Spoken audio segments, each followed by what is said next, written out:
હવે મિત્ર તમે જોશો તો કાળવૃતાંતના બીજા પુસ્તકના 21 અને 22 અધ્યાયોમાં યહૂદિયાના રાજ્યના રાજા અને પ્રજા એ બંને રાજા અને પ્રજા એ બંને ઈશ્વરનો ત્યાગ કરે છે અને પાપમાં ડૂબી જાય છે. આ વિભાગ ઘણી બધી રીતે ગૂંચવણ ભરેલો છે મિત્ર. ગૂંચવણનું કારણ પાપ છે, કારણ કે પાપ ગૂંચવણ ભરેલું હોય છે. પાપ અસંખ્ય માણસોને આકર્ષે છે, કારણ કે પાપ છેતરનારું છે. યહોશાફાટ રાજાના મૃત્યુ બાદ યહૂદિયા રાષ્ટ્રની રાજગાદી ઉપર આવનાર તેના પુત્ર યહોરામના જીવનમાં આપણને આ બધું જોવા મળે છે. તમે મારી સાથે સાથે 21મા અધ્યાયની પહેલી કલમ જોશો. અહીં લખ્યું છે કે યહોશાફાટ પોતાના પિતૃઓની સાથે ઊંઘી ગયો. તેને દાઉદ નગરમાં પોતાના પિતૃઓની સાથે દાટવામાં આવ્યો. તેની જગ્યાએ તેના પુત્ર યહોરામે રાજ કર્યું. આ યહોરામ ભ્રષ્ટમાં ભ્રષ્ટ આહાબ રાજા અને ઇઝબેલ રાણીના કુટુંબમાં પરણ્યો હતો અને તે તેમની પાસેથી ભ્રષ્ટતા અને દુષ્ટતા કરવાનું શીખ્યો હતો. એ બધું શીખવામાં મને લાગે છે કે એ પાવર તો હશે. 2 થી 4 કલમો લખે છે કે તેના ભાઈઓ એટલે યહોશાફાટના પુત્રો અઝારિયાહ, યહીએલ, ઝખારિયાહ, અઝારિયાહ, મિખાએલ તથા શફાટ્યા હતા. એ સર્વ ઇઝરાયેલના રાજા યહોશાફાટના પુત્રો હતા. તેઓના પિતાએ તેઓને સોના રૂપાની તથા કિંમતી વસ્તુઓની મોટી બક્ષિસો આપી અને તે ઉપરાંત યહૂદાહમાં કિલ્લાવાળા નગરો આપ્યા હતા. પણ રાજ્ય તો તેણે યહોરામને આપ્યું હતું, કેમ કે તે જ્યેષ્ઠ પુત્ર હતો. હવે યહોરામે પોતાના પિતાના રાજ્યસન પર બેઠા પછી તથા બળવાન થયા પછી પોતાના સર્વ ભાઈઓને તથા ઇઝરાયેલના કેટલાક સરદારોને પણ તરવારથી મારી નાખ્યા. કલ્પી ના શકાય તેવી રીતે યહોરામે રાજગાદી ઉપર હક દાવો કરી શકે એવા એના બધા જ ભાઈઓનો નિકાલ કરી નાખ્યો, કતલ કરી નાખી. શા માટે આ યહોરામે આવું કર્યું? આ યહોરામે આવું કર્યું શા માટે? જુઓ 6ઠ્ઠી કલમ. જેમ આહાબના કુટુંબીઓએ કર્યું તેમ તે પણ ઇઝરાયેલના રાજાઓને માર્ગે ચાલ્યો, કેમ કે તે આહાબની દીકરી સાથે પરણ્યો હતો. યહોવાની દ્રષ્ટિમાં જે ભૂંડું હતું તે તેણે કર્યું. ઈશ્વર આંતર લગ્નોને એટલે કે વિશ્વાસીના અવિશ્વાસી સાથેના લગ્નને આશીર્વાદ આપતા નથી મિત્ર. આ કલમ ઉપરથી એ તાત્પર્ય નીકળે છે.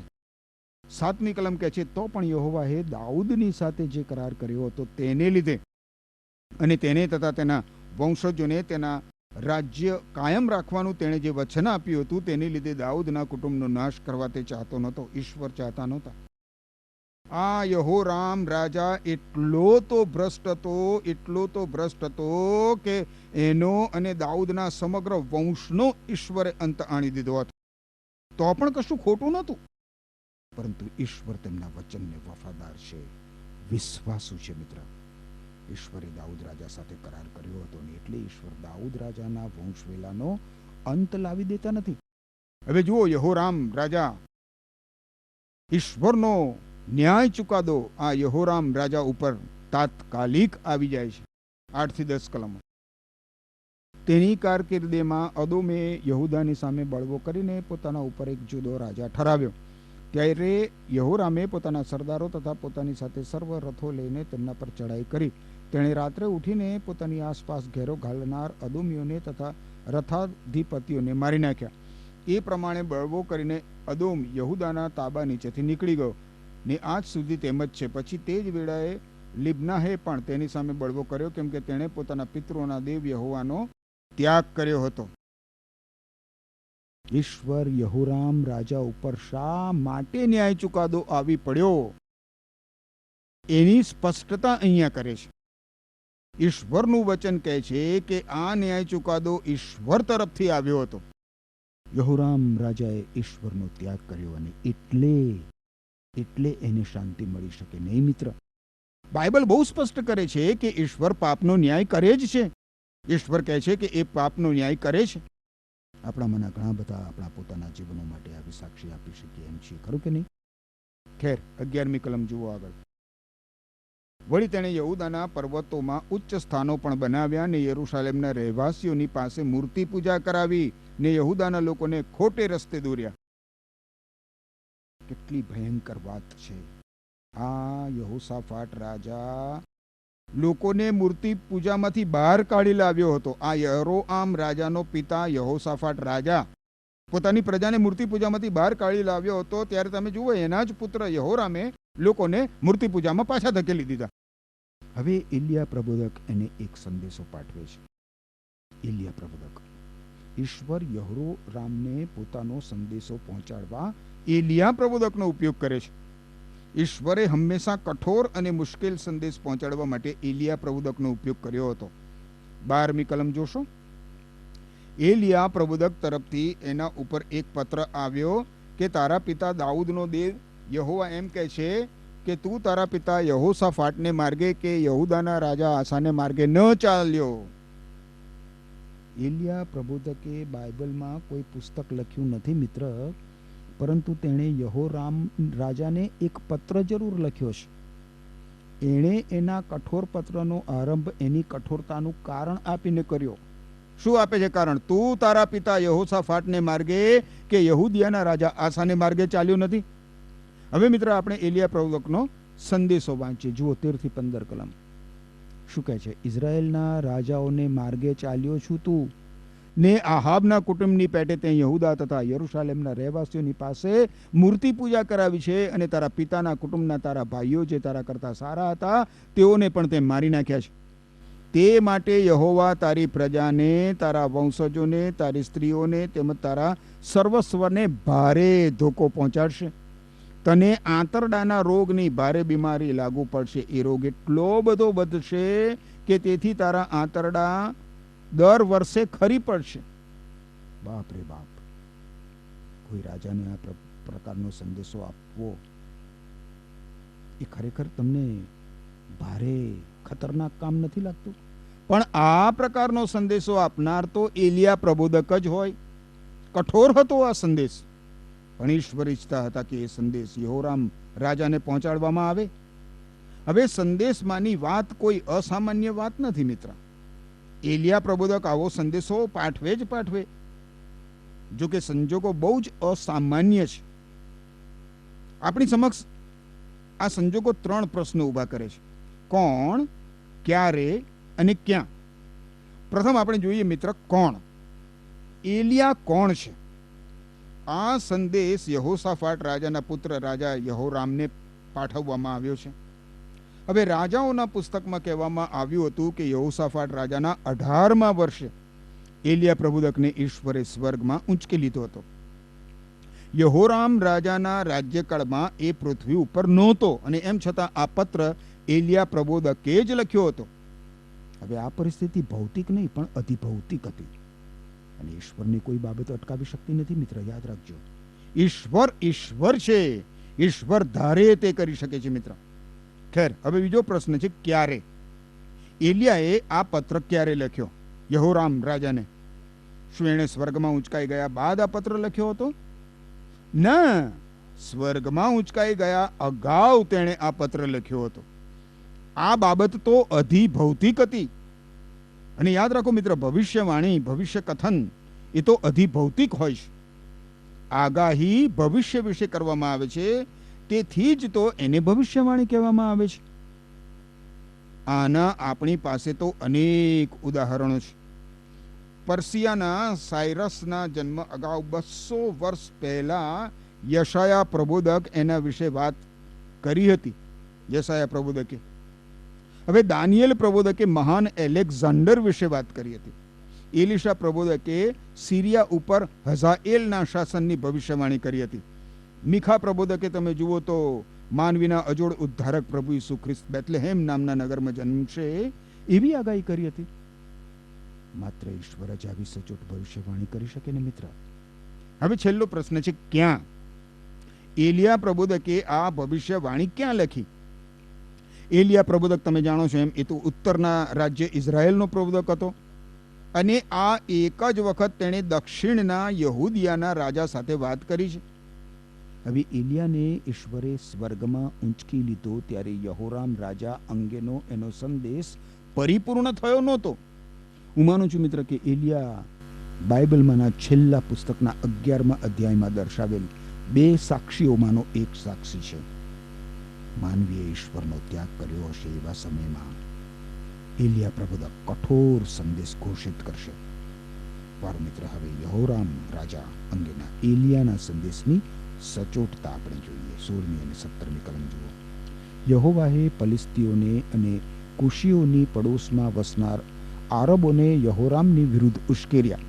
તેઓ યહુદા પર ચડી આવીને તેની અંદર ઘૂસી ગયા અને રાજાના મહેલમાં જે સર્વ સંપત્તિ તેઓને મળી તેનું, તેના દીકરાઓનું તથા તેની સ્ત્રીઓનું પણ તે હરણ કરી ગયા.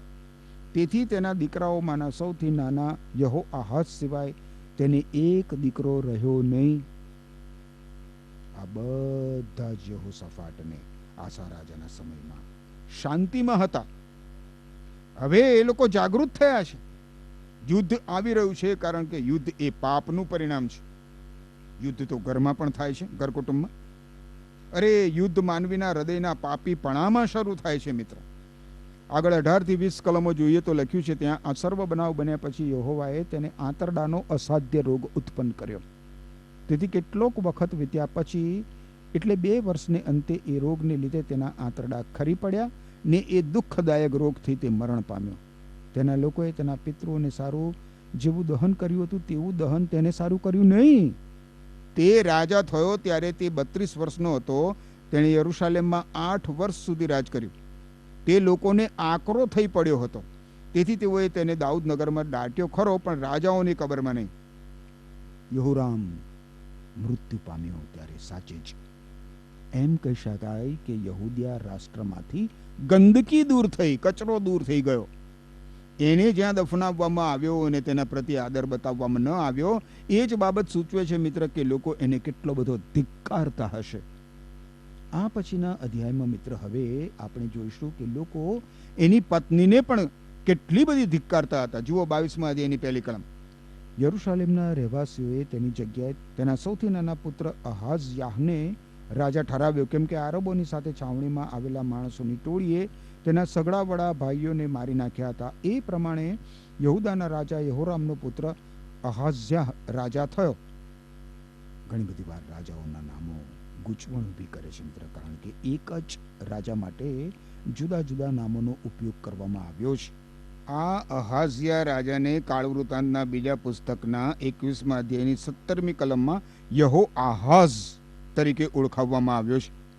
યહોરામનો આ એક જ દીકરો બચી ગયો છે મિત્ર. યહોરામના બીજા બધા જ પુત્રોની કતલ થઈ ગઈ છે.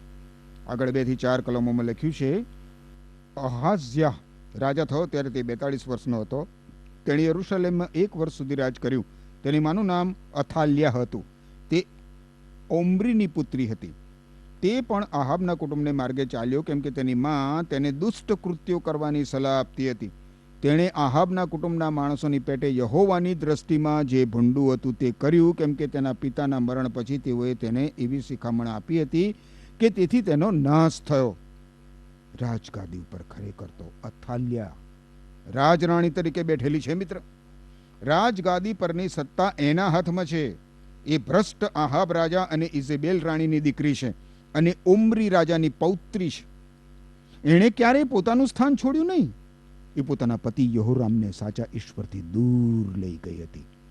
હવે તેનો દીકરો અહાઝ્યા એની વાત માને છે અને ઉત્તરના રાજ્ય તથા આહાબ રાજાના કુટુંબને માર્ગે એ પણ ચાલે છે. આના કારણે જ મિત્ર, આના કારણે જ એનો નાશ થયો. એના ઉપર ઈશ્વરનો ન્યાય ચુકાદો આવશે જ. 5મી કલમ જુઓ. વળી તે તેઓની શિખામણ માનીને રામોથ ગિલિયાદ આગળ અરામના રાજા હઝાએલની સામે યુદ્ધ કરવા ઇઝરાયેલના રાજા આહાબના પુત્ર યહોરામની સાથે ગયો. અરામીઓએ યહોરામને ઘાયલ કર્યો. યહોરામ નામને કારણે પણ ગૂંચવણ ઊભી થાય છે, ખરું કે નહીં?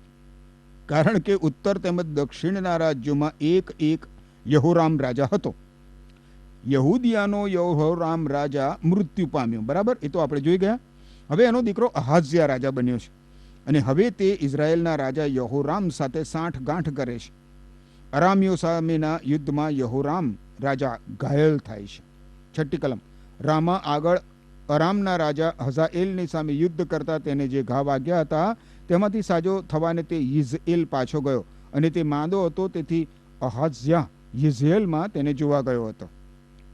યહૂદિયાનો રાજા અહાઝ્યા ઇઝરાયેલના રાજા યહોરામની તબિયત જોવા જાય છે. એ ઇઝરાયેલમાં આરામ લઈ રહ્યો હતો. 7મી કલમ જુઓ. અહાઝ્યા યહોરામને જોવા ગયો, તેથી દેવ તરફથી તેનો નાશ નિર્મિત થયો હતો, કેમ કે ત્યાં ગયા પછી તે યહોરામની સાથે નિશ્મીનો દીકરો યેહુ, કે જેને યહોવાએ આહાબના કુટુંબનો નાશ કરવા માટે અભિષિક્ત કર્યો હતો, તેની સામે ગયો. રસિક બાબત એ છે મિત્ર કે યેહુ જાણતો નહોતો કે દક્ષિણનો રાજા અહાઝ્યા અત્યારે ત્યાં હતો. હવે જુઓ શું બને છે. 8મી કલમ. ત્યારે યેહુ આહાબના કુટુંબ પર દેવના ન્યાય શાસનનો અમલ કરતો હતો. ત્યારે યહૂદાના સરદારો તથા અહઝ્યાના ભાઈઓના પુત્રો અહાઝ્યાની સેવા કરતા તેને મળ્યા. તેણે તેઓને મારી નાખ્યા. અહાઝ્યાના ભાઈઓના પુત્રો એટલે તેના ભત્રીજાઓ. આ યેહુએ યહૂદિયાના સરદારો અને અહાઝ્યાના ભાઈઓના પુત્રોની કતલ કરી નાખી.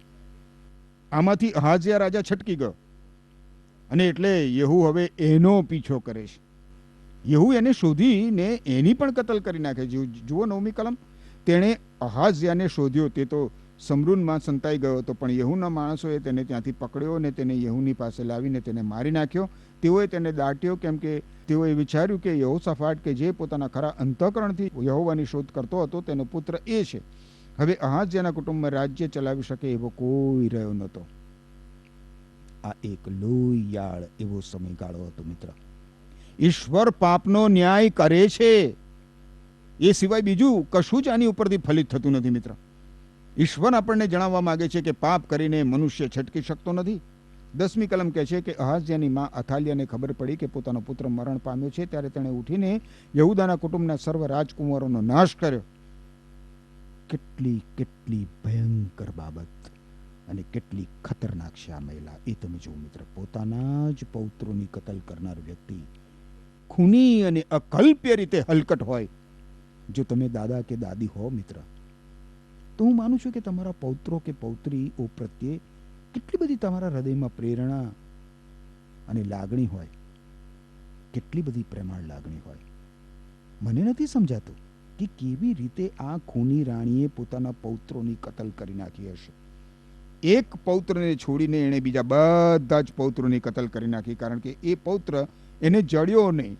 11મી ને 12મી કલમમાં લખ્યું છે, પણ રાજાની પુત્રી યહોશાબ આથે અહાઝ્યાના પુત્ર યોઆશને રાજાના પુત્રોને મારી નાખતી વખતે તેઓમાંથી તેને ચોરી જઈને તેને તથા તેની દાઈને શયન ગૃહમાં સંતાડી રાખ્યા. આ પ્રમાણે યહોરામ રાજાની પુત્રી યહોશાબઆથ, જે યહોયાદા યાજકની સ્ત્રી હતી અને જે અહાઝ્યાની બહેન હતી, તેણે અથાલિયાથી યોઆશને સંતાડ્યો, તેથી તે તેને મારી નાખી શકી નહીં.